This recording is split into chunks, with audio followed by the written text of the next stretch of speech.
I'd just like to welcome everybody once again to the meeting that we've got today, this online event for Adoption Week Scotland 2021, the first online event for Adoption Week Scotland 2021. Absolutely being delighted to be joined by the three co-facilitators of Whatever Next. Also delighted to be joined by our host with the most, Dawn, today, who is going to be speaking to Whatever Next. What I'd like you to do, though, first and foremost, again, is just to forewarn you that we are recording this webinar, this meeting. So if you do not wish to be on screen, please just take your video off so that you don't feature as part of the recording. If you have any questions at any point, please feel free to fire them into the chat function or raise your hand when we're actually having the general discussion later on. And I think that's about it, really. I've spoken far too much. I've been Simon from Adoption UK in Scotland, and I'm just going to hand you over to Dawn. I'm going to disappear into the background. Thank you. Dawn, over to you. Thanks, Simon. Disappeared. Hang on. I'm still here. That's fine. Sorry about that. That's all right. Yeah, I'd just like to say hello to everybody. Thank you for being here. I'm Dawn Millwood. I've got a mum of 10, all singles, no multiples, one dad, and yes, we've got a TV. I'm an adult adoptee. I live in England, obviously not Scotland, and I joined the adult adoptee group that Scotland, Adoption UK Scotland run, and that's how I came to be here with Whatever Next. If there's anything, I can just quite simply say, whatever you've thought about adoptee life or being an adoptee, or however it translates into non-adopted speak or professional speak, I'm quite trauma aware, informed. That's what I do for a small company. I write for them. I write a lot about trauma, mental health. So is there any questions? I'm quite happy for you to ask. Obviously, Whatever Next would have different thoughts. And so I think between all of us, I think we can cover quite a broad perspective. So thank you for being here, and thank you for listening to us, because it is absolutely critical that you have to listen to adoptees. Critical. So thank you for being here. Great stuff, Dawn. Thank you very much. Okay, so over to Addy, Hannah, and Joe. And if you'd just like to maybe introduce yourself and then just launch straight into your presentation, that would be fabulous. Thank you so much.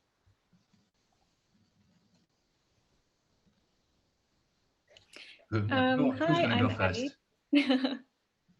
I was adopted from China when I was 8 months and was raised by a gay couple in Kansas City, Missouri, with 2 younger sisters who were also adopted, one from Vietnam and then another one from a different province in China.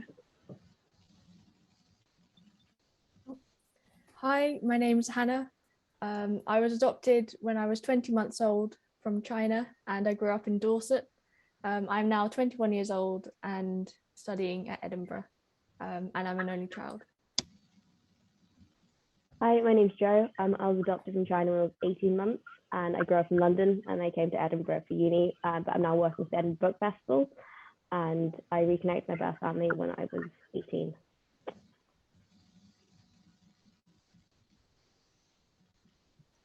Thank you very much. Okay, so it's the magic IT moment where we're sharing screens and seeing if everything works. If people can give us a wee thumbs up when they see their screen change, and hopefully everything will be hunky-dory. Fabulous. Thumbs up, folks. Can you all see the fabulous? There we go. Great stuff. Can you see it? Yeah, all good. Okay. So a part of our work with Whatever Next, aside from opening dialogues with people who are outside of the adoptive triangle, which is the birth parents, adoptive parents, and the adoptees, is to bring conversations out to people who aren't necessarily related to adoption at all, or who have talked about it with people like adoptees. And for our own purpose of organizing our thoughts with everything, we've created our 3 pillars of adoption, So today we'll just touch on the narrative and the community.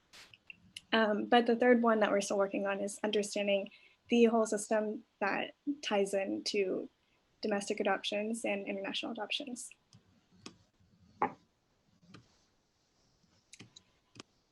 Okay, so with the narrative, there's lots of different narratives surrounding adoption, but I'm sure everybody's aware of the most dominant one of that adoptees are lucky. And that's one that we grew up around hearing, being told that you're lucky all the time just because your parents have adopted you. And in different ways, this is communicated through literature, academia, and media. The literature that we've seen before is often through adoptive parents' perspective, with elements of white saviorism and tokenism. A lot of research has been done around nature and nurture, behavioral studies of children. And then in the media, there's also the orphan tropes, romanticism of birth searches, blank slate character building, and misplaced narratives. So as an adoptee, growing up with all of these narratives that are about you, but you don't necessarily understand, there is a lot of internalization that relates to what Dawn was talking about, mental health and being trauma informed when adoptees are consuming all of this media. So in response, there's been a lot of new content created by adoptees, which I'll talk about in the next slide. But as everything is internalized by adoptees, feelings of undermining your own voice for validated, what is it? I can't even pronounce it real quick. Validity. Yeah, but viewing yourself as broken and viewing yourself as pitied by others when you see movies about orphans. By non-adoptees, it creates ideas that adoptees are immortalized as children, which is why it's really important to listen to adult adoptee voices. And also viewing adoptees as broken and defaulting storylines of adoption to the parent's perspective. Joe, do you want to do this next slide? I think you should probably do it. I'm not. Okay. So how does this translate into dialogue? Which is, what kind of conversations do adoptees experience because of these narratives in their lives, day-to-day lives? So the invasive thoughts turn into thoughts such as, I'm not worthy, my voice doesn't really matter. I will always have a missing piece of myself, which means I will never be whole unless I find or seek out my birth parents. And also people see me as a sad story, like in the movies. By non-adoptees, after consuming all of that content, people often feel comfortable asking, do you know who your birth parents are, to adoptees? And that you are so lucky because of the narratives that exist in the world. And also, do you know why you're given up? So as adoptees, you experience people asking you questions like this by not only people who you're related to or friends with over the years, but also strangers, which can be very invasive.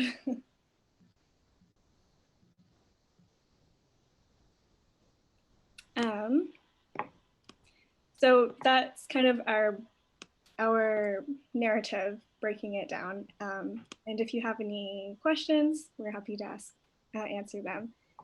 The next pillar is understanding the community of adoptees. And a main point for us is just realizing that adoptees as a general term are very, very diverse, depending on the age, generation, ethnicity, the country that you're adopted from, or country that you're adopted to, and whether or not you're an international adoptee or domestic adoptee. There are so many, such wide diversity. And there's also diversity in childhood experience. So just because the three of us, me, Hannah, and Joe, are all Chinese adoptees, it doesn't mean that we all have the same experience growing up. So this is usually by family dynamics, exposure to diversity growing up, exposure to other adoptees growing up. A lot of the times adult adoptees don't really get to connect with other adult adoptees until they're grown. And within family dynamics, there's a lot of differences in attitudes towards birth country, or with domestic adoptees, attitudes towards birth parents and reunion. The willingness to talk about adoption growing up, if it's talked about between parents and young adoptees, or if it's something that is kind of more in the background and not really spoken about. And also the racial competence of adoptive parents if their adoptee is transracial.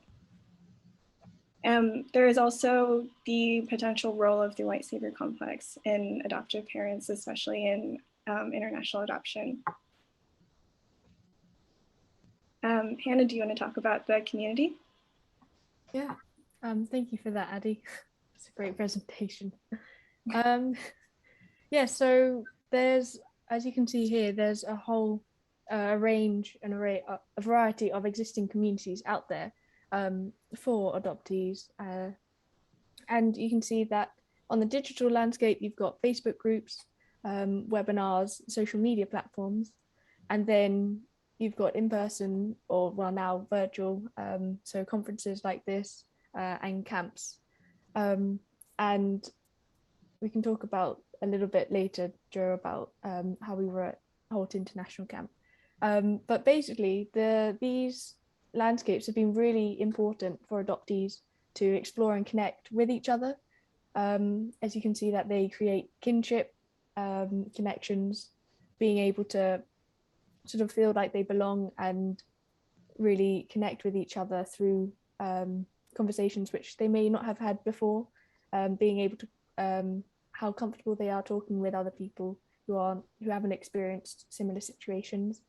They also offer access to different narrative resources such as literature, academia, and media, as we just mentioned before in the narrative, because just looking at who creates the narrative and how, that sort of is internalized, etc.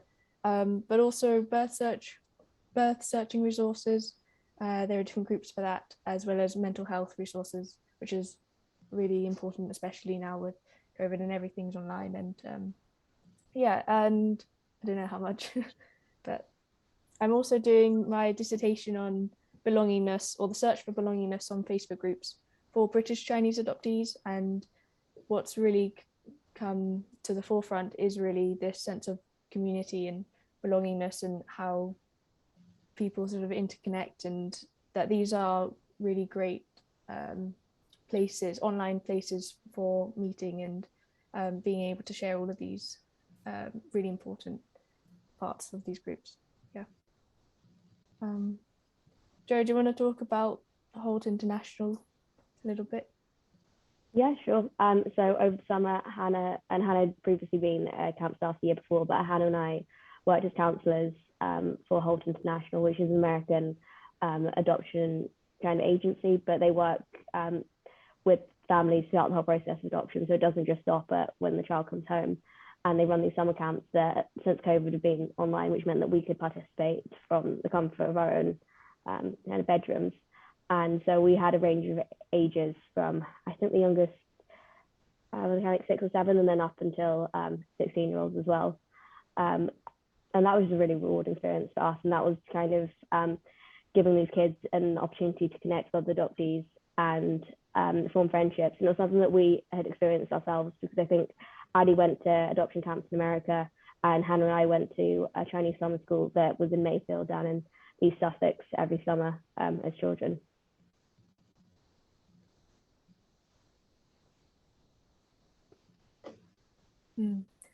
The three of us, also Addie, you're on mute.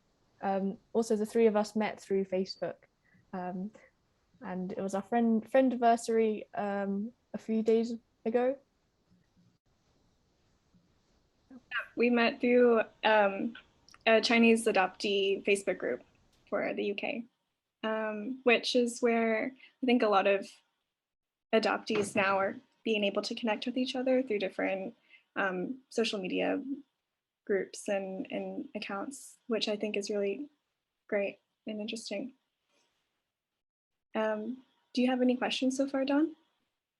And now I think what you've really nailed it. You've really presented that really well. I hope I didn't go too fast. No, there's so much information. Thank We you. can always go back to the slides too to look at them. Cool. Okay. So sorry, was there a little bit more, or was that you able to stop sharing and then we can just get some questions from the folks to fire at you? Okay. So I'm just going to be really greedy and just ask a question first and foremost, and then Dawn, I don't know if you've maybe got a couple of questions that you might want to ask as well before we actually throw things open to the general area. But I was just wondering, a lot of what you were saying there in your presentation probably resonates to many, hopefully to many of the people that are actually on this call, either as professionals, adopted people, or as adoptive parents. Would you say that you have a shared identity with adoptees from the UK care system, or do you see yourself slightly different, or are you able to, is it both?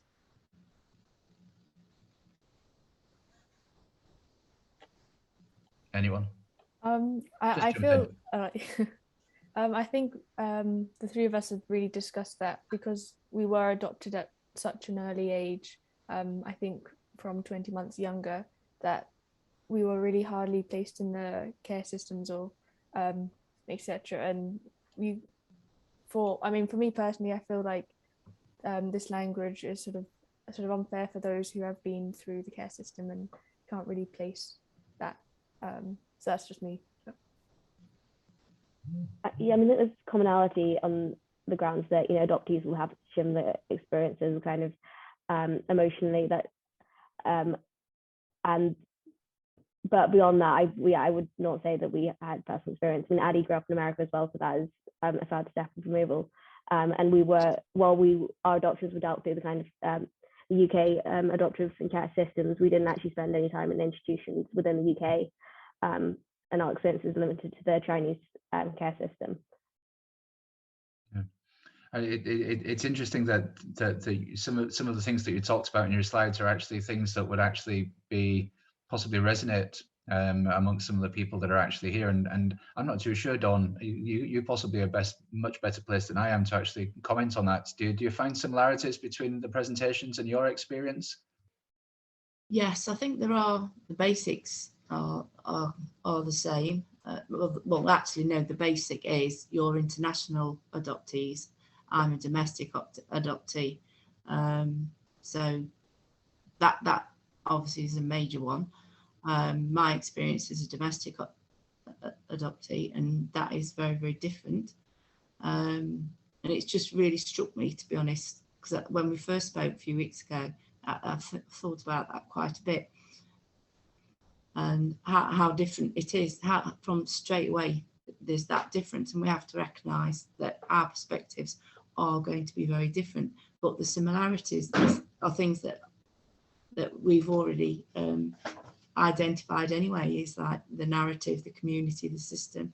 How the narrative is completely, you know, how we see it as adoptees, and how non-adoptees see life are polar opposites. And to be an international adoptee as well on the top of this is completely beyond my understanding, because I'm not, you know, I don't share that with you, but we have all gone through the process of severance. We've all got the same trauma. We've all got the same basic things, and yet they are so diverse. It is so diverse. How you've grown up, and you know how I've experienced life. But yeah, there are a lot of similarities, but there are huge differences, and we've got to acknowledge that too. Yeah, I think it's something to maybe consider as well, and I'm not sure if there's experience here or not, but whether there are barriers to international adoptees gaining access to some of the say that, you know, the welfare system and some of the other kind of things that are actually put in place through local authorities or what have you, because you don't, or you wouldn't technically fall under the, you know, the phrase care experience because you weren't care experienced in the UK.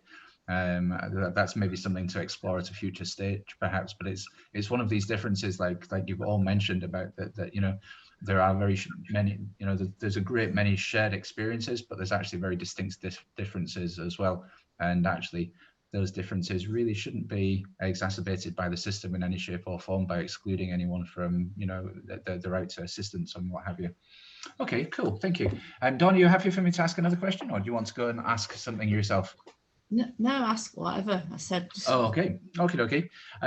So you mentioned there at one point as an international adoptee about cultural differences within families. Do you think that it's a fair assumption or something that should be in place, that actually as an international adoptee there should be cultural awareness and affinity with the country of birth by prospective adoptive parents? Sorry, me or Addy? Oh, no. So, well, yeah, well, so as a domestic adoptee, it's probably not quite for you just yet, Dawn, but let's see what Addy, Hannah and Joe think of that one. Yeah, I think it's very important for adoptive parents, if they're considering adopting international, to, yeah, definitely become familiar with their birth culture. That doesn't necessarily mean pushing it onto them when they're growing up. There's a lot of different opinions about how you would approach that to your adoptive child, just because everybody's kind of had different experiences specifically with that. But it's more about giving them the opportunity and access to understanding their birth culture. Thank you. And Hannah and Joe want to add to that, or do you think that's succinct enough? That's very succinct.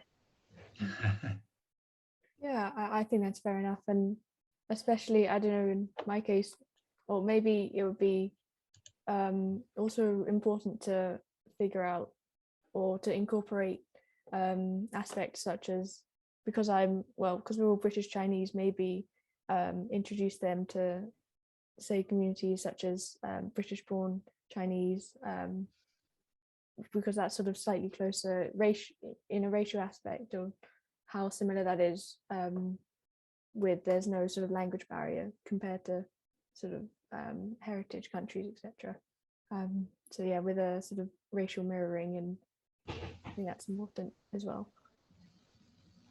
Cool, thank you very much. Okay, I mean, it's really interesting points, and I'm not too sure if there is, but I would hope that there might even be somebody from the Scottish Government who's actually present here today, because international adoptions in Scotland are all still done by the Scottish Government, so hopefully they're part to that. But Raoul, I see that you have your hand up. So if you'd just like to take yourself off mute and just fire your question or your points to the panel, please. Hi, good afternoon. First, congratulations to the three speakers, Addy, Hannah, and Joe. I think the way you have presented is also very well thought, and present a very clear framework for analysis of our current situation and how to explore it a bit further. So in the three columns you mentioned, so the individual, the community, and the system. Clearly the systems are different, and let's leave it, pause them for a moment, because my question is more about the community in terms of what the media reflects, in what of the people in general seems to be able to think about adoptions and families who have adopted. And then you also mentioned age, in terms of the different perspectives that the community could reflect. And I think here, in terms of the media, is where I have seen a lot of, and I'm coming from a Mexican. I was adopted when I was a very young age, maybe in the first month of my life. I live in Mexico, my parents are Mexican. And I never had been exposed to so much media discourse about the romantic view of going back in touch with the birth parents here is bombarded a lot of information about that. And for me, that's it's very difficult because this is only a romantic view for a few. And I, myself, me and my husband, we adopted a child as well. He's 9 years old now. He's British. And he will be exposed to all these media romantic views. And even when I see myself, when I see these programs on TV, or the people, is quite shocking, because I think still in Mexico is very different perspective of how the life of a person who have been adopted should, particularly from a newborn baby like me, should carry on. So it's a very different, and the system is different, and for me that clashes into what I want for my son as well.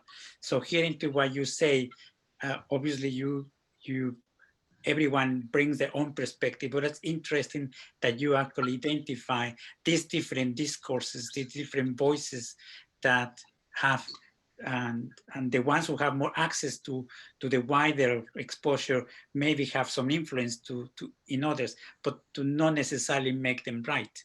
And so for me, the media and how these programs run on TV are sometimes to be taken to very, very carefully, and to expose our children, in this case my son, to them at appropriate age when the time comes, with clear explanation of how things will go. And also the age generation, I think I have met very few people like me here, because it's something that is not relevant to me, but also I can see that there are some differences in terms of the way we've been brought up in. So I grew up in my home country, and I've been here for 20 years. So it's a very different from someone who had been raised and was adopted when was a baby here in the UK, because the system and perhaps the media has some influence on it. So I was very interested on hearing what you say about it. Well, thank you for sharing. Oh, sorry, go ahead, Joe. No, thank you for sharing, Well. I was just, I noticed in the chat, Helena posted a question that was talking about tracing birth families, which really kind of cross-relates to a lot of what you were saying, and especially with some of the things that we've seen recently on social media and the documentaries that have come out recently. So I don't know how many of you are aware, but Found recently came out on Netflix, and that's the story of 3 Chinese adoptees in the US who found out they related via, I think, 23andMe. And within that, they sent 2 of the 3 girls on birth searches back to China, which was a kind of mixed bag of experience. But I think it is incredibly harmful that these within these documentaries there is that kind of trope and that tendency to want to push adoptees back on birth searches for plot and for emotional kind of what's the word I'm trying to think of, but do you know what I mean, just kind of like ramp up the story, make it a good one, get the tears flowing in the audiences, when actually you're taking these quite young children. I think there were 2 17-year-olds and 21-year-old, and you're putting somebody through possibly one of the worst experiences that people can go through, and right in front of the camera. And it's that thing that Addie mentioned about freezing adoptees in this stage of their development and viewing them as kind of perpetual children. And then to kind of go back to Helena's question about tracing birth families, I think, well, for us at least, and I'm sure Raul will have his own views, but the kind of the history of nations, so the relationship between Britain and China have kind of played into, I suppose, how we feel about our own culture and adoptive identities. But also with China, you have to look at the one-child policy and the socioeconomic factors that have contributed to where we are now. And that makes it slightly different in terms of, or logistics aside, or how we address and how we approach potentially going back and initiating birth searches. I don't know how you two feel, if you want to add anything.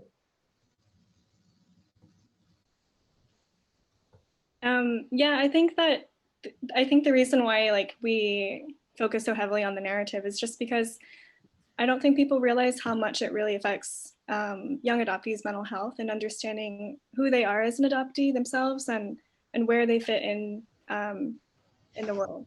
So I think that's, and it goes into, having more conversations about differences in generations and ages in countries or domestic, and not really to divide lines and that saying that we're different from each other, but to add to the conversation of adoption, of what it means to be an adoptee. And like, just to build on that, sort of with the Facebook communities, it sort of acts as a more horizontal kind of community, with the adoptees having the power to voice our opinions and saying that there's it's a multifaceted phenomenon and so many different voices. And to sort of half answer Ali's, I think, question in the chat about sort of narratives and different portrayals of adoptees, there's also the narrative of the heroes complex, and that is seen in where the hero is sort of the adoptee, and they have come from, say, being adopted or orphaned, and then having to overcome obstacles in order to feel complete, in order to feel that they've overcome their past and a much better person. And you can see that in lots of different films, such as superhero films, like all the X-Men or Spider-Man or all of that. I think even Kung Fu Panda, and that's just another narrative to watch out for as well. Sorry, there's so much in the chat. But yeah, do any of you two know any particular good examples of literature / films that show an accurate or an accurate reflection of adoption without the gratitude of savior or poor little orphan narratives? Says Ali. Some things that have really helped me understand my own adoptee identity as an adult and trying to find a better reflection of myself in media is reading adoptee memoirs that have been published, I don't know, in the past like five years, I think, by adoptees who are now growing up and finding their own voice. We can send a few in the chat that we've read before.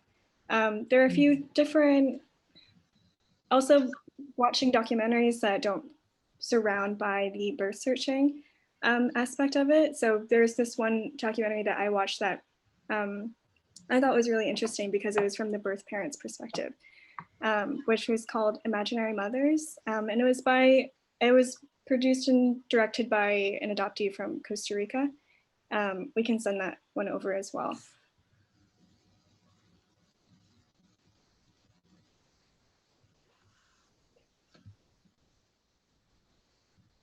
Thank you all. I'm struck by what you were saying there about social media, and you actually mentioned it in the slides as well about how useful it actually was to actually have social media groups.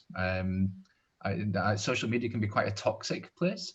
I wonder if that's something that you come across within the international adoptee community, or whether it's quite positive. And Dawn, you can possibly come in here as well to just to maybe balance a little bit with what your experience of the domestic UK adoption social media can be like. But Adi, Hannah, and Joe first, is it overwhelmingly a positive thing? Because people have a lot of suspicions about social media. It's actually the opposite. We've experienced just through our own page on Whatever Next, we follow so many different adoptee accounts that are really active. And for us, we find it overwhelmingly negative. Okay. Which can be really draining when you're reading a lot of it. But I think that it's just in response to the overwhelmingly like positive traditional narrative of adoption, that adoption is love. So now a lot of adoptees feel very strongly, which is completely valid, to share the idea that adoption is trauma. So a lot of the content that we've been reading recently through our Whatever Next account is very trauma heavy. Yeah. I think that's one of the things that also pushed us into exploring making this project, was that you do get a slight sound tunnelling effect of that. And I know that social media does by its nature attract polarizing views, and that also we're driven to extremes because it's something that, you know, people go there to turn off. They don't always go there to like switch and engage. But then, you know, for perhaps a 14-year-old who's looking up social media handles for the first time and wanting to dip a toe in that, just to be presented by that quite like solid wall of negative thought, I think that could be quite dangerous and potentially like damaging to their own relationships with their adopted parents or with themselves. And so we just wanted to create a slightly more nuanced approach to some of those things and trying to actually explore, like push past the hashtags and go into some of the arguments behind, you know, adoption is trauma, because nothing in life is that binary. Dawn, what's your view on adoptee social media or your experience? We could probably talk about this all day, actually, but we don't have very long. But yeah, I think I found a lot of other adoptees via adoptee Twitter in England, and well, obviously that led to worldwide connections, and also Instagram. However, what Addy and Hannah and Joe have just said, you will get an overwhelming typical responses, and I've heard it all before. You know, if you, personally on Twitter, because there's so many arguments and it gets really savage, and you'll get particularly American adopters jumping in and saying, well, aren't you you should be grateful that you were adopted, aren't you lucky, and you know, at least you've got a family. And to be honest, I've heard that in my personal life anyway since I was a child. So I think no, I will not tolerate that at all now. And you know, with whatever next, I think they have presented the adoptee side overall very, very strongly, and their Instagram is probably the best I've seen. And I'm not just saying that because you're here, but I do think that because you've presented that without emotion, you've presented that in a very factual manner, and it's excellent, an excellent resource to start from for adoptee perspectives. But you're only going to get an adoptee perspective from us. But the social media, it can be a dangerous area, I'd say. I think it's a dangerous area. I don't use Facebook. I did use Twitter, but it just there was too many people joining in the threads, like adoptee threads, who were, you know, questioning, you know, and telling us how we should be grateful and we were lucky and stuff. And I think actually no, we're the ones who know adoption. We're the adoptees. I think the best you can do is just listen, give us that respect, listen to us. Obviously, if you don't like what we say, well, you probably won't, that's fine, but then go. The best opportunity any adopter, any professional has is to listen to adoptees. That is the best opportunity. And also connecting with adoptees is critical. I don't know how it plays out in childhood because I didn't have that opportunity, because I was very much on my own and very stigmatized. I think the shame, obviously I'm quite a bit older than you are, and I've got daughters your age, and for my age it was just carried that shame, and you carry that shame, you're second best. You'll always be second best no matter what you compete to, and that's how it was, and that's how it was growing up. Obviously I've got my children and I've tried extremely hard to make sure it's a level playing field for all of them, you know, each of them, but I had to compete, and that's what we did. That's what I did. You had to compete to survive. And the baseline is, as I'm not sorry, I can't remember, was it Addy or Hannah said it, or might have been Joe, that adoption is trauma, adoption is loss, and that is the bottom line. And until people start accepting that as the bottom line, as our normal, then you can talk about identity, you can throw in 101 other things, but that is the bottom line. And what people have got, people, media, society, you know, you talked about the system, the system has to recognise that the bottom line is our loss. Our loss. That is. There's common themes coming across here quite strongly, actually, throughout, whether it be in social media, whether it be in family finding. There are so many strong things coming through here. There's actually, just to refer back to the chats here a wee bit. Oh, and incidentally, in case anybody is curious about how they can follow Whatever Next and have a look at some of these wonderful social media things that people are heaping deserved praise on, there is going to be one of these newfangled, I don't even know if I can say newfangled anymore, because I'm sure they've been around a long time, a QR code that's Whatever Next are going to pop up on your screen at the end of this presentation. So you can scan it and it will take you to wherever you need to do to follow the guys there. So a couple of questions that have popped fire back in. Actually, there's been a couple of mentions in there about how helpful, and hopefully this is coming to maybe counter some of the things in social media about how actually social media could possibly be useful, but just saying about how actually that shared experience and coming together as a group is actually been beneficial to everybody, or certainly to the folks in Whatever Next as well. A question there about producing resources that could be used to help prospective adoptive parents to consider some of the issues you have identified from your experience.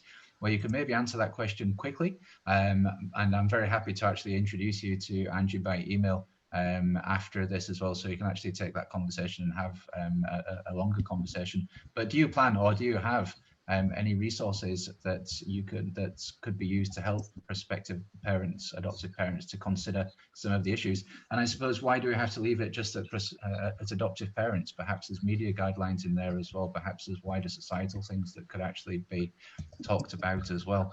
You know, we're just asking you to fix the world, really. And I know you're very busy, but is it something that you've done, or is it something you're considering doing? Well, we're just currently working on research packs, actually, and that's a great point to come up because we love to share all of it. And we have sort of a half written one, but we can share that at a later date. But at the moment, what we discuss is mainly on our Instagram, at Whatever Next, Facebook, LinkedIn and Twitter.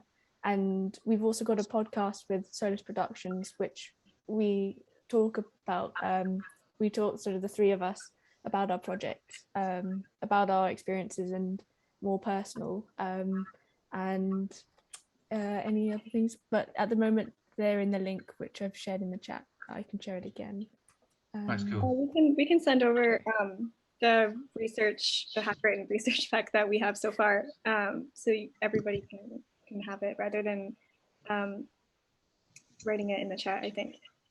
Okay, fabulous. Thank you. Well, and there's actually been a question there as well about the slides that you showed, that you demonstrated as well, that you presented at the beginning. If you're happy to let me have those as well, and for them to be actually passed to everybody who's attending today, that would be absolutely awesome. Along with everything like that. And another question that's popped up here is struggled to find UK-based adult adoptees to follow. Well, thank you for the name plug, for tying you in with Whatever Next. Recommendations on other UK-based voices, individuals. And this is for all four of you who would be able to, I suppose, maybe, yeah. So maybe Ali could just to put you on the spot here. Do you want to maybe just explain that a wee bit and maybe think what you want to achieve by making those connections? Are you wanting to learn more about it? Are you doing this on behalf of yourself, or as who, you know, are you thinking from an adoptee perspective, adopter perspective, professional? Go for it. Hi there, and thanks everyone for all of your presentation so far. I've really enjoyed it. I'm an adoptive parent. I have 2 kids, and I find it so valuable to hear what adult adoptees have to say, because as a parent, we can do all the learning we want from books, we can read everything about trauma, we can do our best day in, day out, but actually our kids aren't in a position to articulate to us some of the stuff that adults are. And I want to hear from those who can, so that I can help my kids navigate life as an adoptee as comfortably as possible. So I've been starting to follow adult voices on Instagram in particular, And I found loads of really vocal voices in the USA, many of whom have loads of valuable stuff to say, but very much from the context of the American system and international adoptions. And while I have learned loads from it, I would also love to hear from adults who have been through the UK care system and who have the adult experience and advice that would bring to my kids, basically. Yeah. Thank you, Ali. Would anybody on the panel like to volunteer any names or any organisations or add any caveats? Can I just add, why can't Adoption UK Scotland set up a group? I think I've said this before to you, because I'm happy to answer and talk and listen, because obviously we can also learn from adoptive parents, because we can get a different angle on things too. Why can't you set up a group like we've got the adult adoptee group, or even just like once in a while have a panel like this, so that Ali and people like Ali can ask us actually what they really want to know, rather than trying to, you know, spend all day on Twitter or all day on Facebook or all day on Instagram trying to get the answers, and give her the answers directly so that Ali knows. Yes. What work things do. I'm absolutely delighted that you asked me that question, Dawn, because it was actually a seamless plug for yourself, actually, because on the 7th of December, Dawn and possibly one or two other adult adoptees, I hope this isn't a surprise to you, Dawn, I hope you remember, is actually going to take part in a Wednesday webinar, and even though it's probably not on a Wednesday, I can't remember if the 7th of December is actually on a Wednesday or not, but we call it the Wednesday webinars because we like to. And Dawn and possibly one or two others, or possibly just Dawn on her own, will be doing exactly what Dawn has suggested. So it was a lovely link. Thank you very much. So Ali, yes, look through social media, do that indeed. But we're hoping that actually it will become a fairly regular occurrence, where we will be able to have and I think that the phrase that we're going to be using here, Dawn, was it not ask anything? So yeah, absolutely, ask anything, stand by your beds. And obviously, whatever next, we'd love to have you at an event such as that as well, possibly with an international slant perhaps, but obviously as adult adoptees, you still have very, very much to offer being in the UK too, commenting on the UK system and the pillars that you've discussed as well. So yes, so fabulous plug, Dawn, thank you very much. Sorry, Simon. Ali, is there anything you look like you're absolutely desperate to ask something? You know, where do you want to start? Oh God, I think it's one of those things where there's probably a well of questions, but right now, on the spot, I can't think of a single one. As often is the case. As often is the case. But keep the 7th of December in your diary, and we will communicate it through social media and through newsletters and all the rest of it as well. So there'll be ample opportunity for folks to get to know that that date and actually plan in advance for it as well. And there's another interesting message actually that's actually come through there from somebody saying, good idea to link in with young adults, older teenagers who have experienced the more recent changes in care permanence within the UK. Well, absolutely, yes. There isn't a stop point here, and as far as Adoption UK in Scotland is concerned, there are no rules as to what we can and can't facilitate happening, because there is such a strength in learned experience, in shared experience, and I think that would be a great idea to be able to link in younger adults, older teenagers, who, to actually ask the questions as well, maybe to avoid the pitfalls, or possibly to actually just share that solidarity, if you like, the strength that comes with numbers. So Ali, go for it, sorry. Just following up from that, again, a thing that would be absolutely wonderful, if it were possible to arrange, would be opportunities for young adoptees, for kids to spend time with teenagers and adults who were themselves adopted, because it's that visibility, seeing other people who've lived the great breadth of experience that is adoption, but have some of those similarities. And I know my kids it would be great if we could just really naturally, without it being a big deal, hang out with other adopted adults. We hang out with other adopted families, but teenagers and adults is not something we've yet managed to tap into. And I think it would be really valuable for kids. Obviously, it's asking a lot of the teenagers and adults to give of their time, but it's something that would be well, watch this space. Watch this space. In Scotland Alley, we have something called the hashtag eProject, which is a name that's going to change as it develops. But we've secured some funding in Adoption UK Scotland through the Promise. So that is something that will, it goes all the way up to, oh crikey, 25, I think it does, and all the way down to 7. So there is going to be opportunities to actually get linked in with that project for your children as well. But that hopefully will just be the beginning of something that continues. Barbara, you have your hand up. Yeah, hi. This I don't know if this is going to be helpful, but I wanted to say thanks very much to Addy and Josephine and Hannah. My name is Barbara Hudson, and one of the things I do is work with an organisation based south of the border called the International Adoption Centre. And it's the organisation that works with the majority of people based in England who are applying to adopt children from abroad.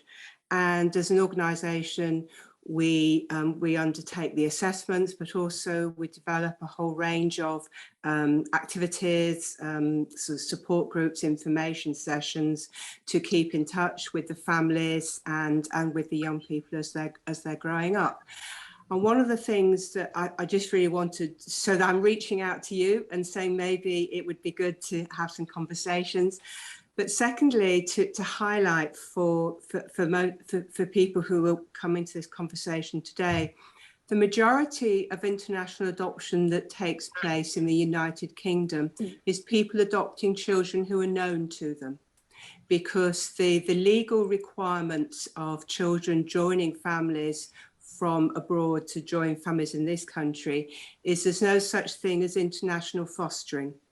And the immigration requirements in this country and the general approach of the UK government around people joining families in this country is that people have to undertake an adoption process. So there will be a whole generation of young people who have joined families formed through international adoption where it's actually kinship. And so that some of the complexities, which I think Dawn and Simon will probably be aware of around kinship adoption, will also be playing out within international adoption.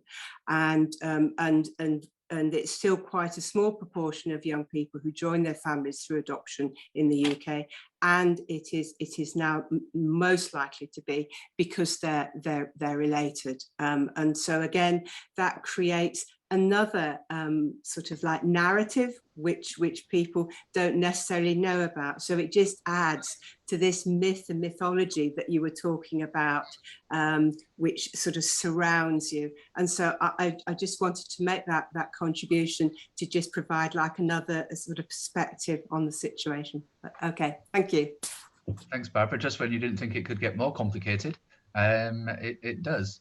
It's possibly, I'm not an expert in here whatsoever, but there are differences in the legal system between England and Wales and Scotland. I would, in that instance, is there not, Barbara? No, the same basic requirements that apply, Simon, that if you're seeking to adopt someone from abroad, you undertake an assessment and there has to be government approval. So the process is different, but the fundamental principles are the same across all the 4 nations. Well, that ties in very well with the fact that the Scottish government do organise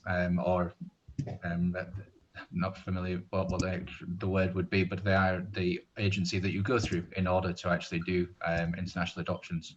As a government, they oversee it.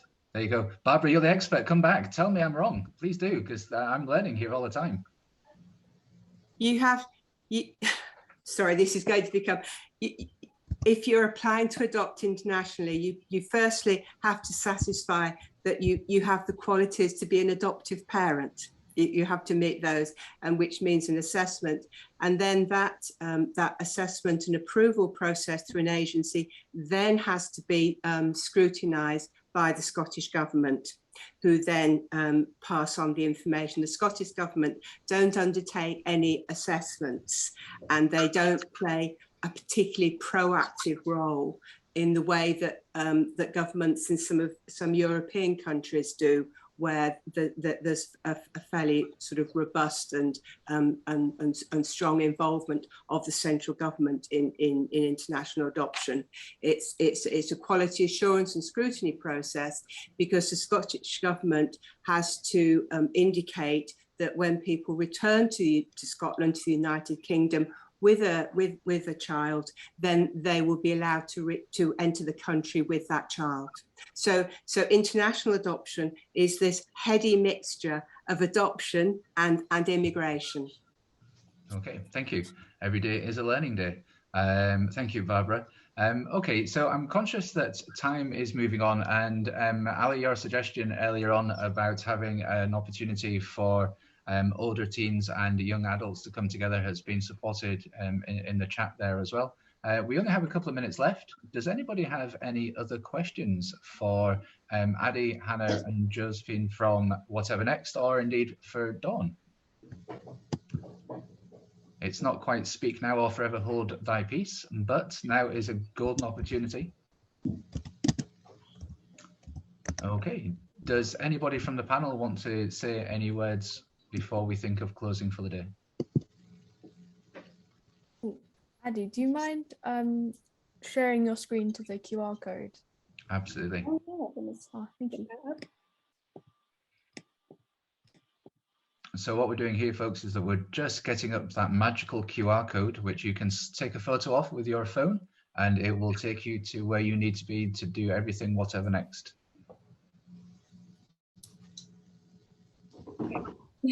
There we go. Fantastic. So obviously not just the QR code there, folks, you've actually got the websites, the social media, and also the email to get in touch as well. This information will be provided along with the slides for today, and along with one or two of the links from the chat as well for everybody. I have to be honest and say that there are quite a few Adoption Week events going on, so it probably won't be for a week or two before we get round to sending these out. But they will get sent out to everybody. And unless anybody has any last questions to pop in there, we're pretty much at 2 o'clock.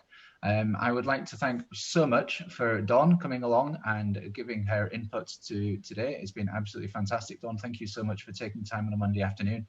And thank you also to Adi, Hannah and Joe from Whatever Next, who have once again done an absolutely fantastic job in presenting some of the issues that adult adoptees face, but also international adoptees face as well. So thank you to everybody for taking a little bit of time.